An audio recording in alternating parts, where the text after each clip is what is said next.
Mula sa kinikilala at pinagkakatiwalaang pangalan sa larangan ng radio broadcast.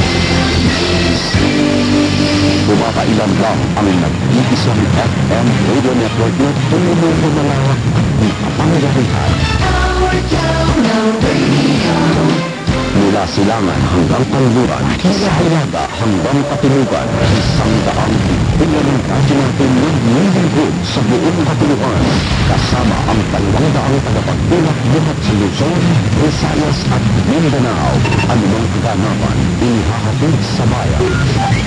Makasyudad o kasulot-sulutang bahagi ng komunidad. Sa lawak at lakas, isang FM radio network ang tunay ng kredibilidad. Radyo natin network ng Manila Broadcasting Company, ang tunay na lakas ng radyo.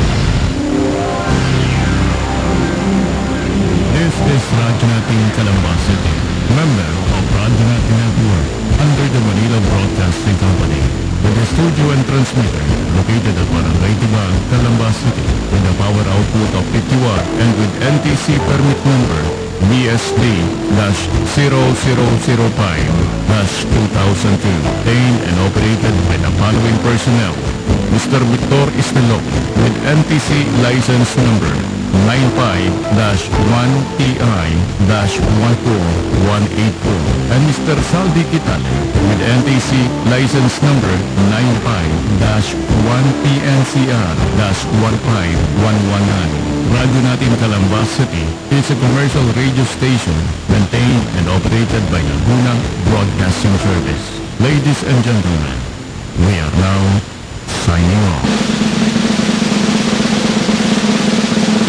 Sayang pag-ibig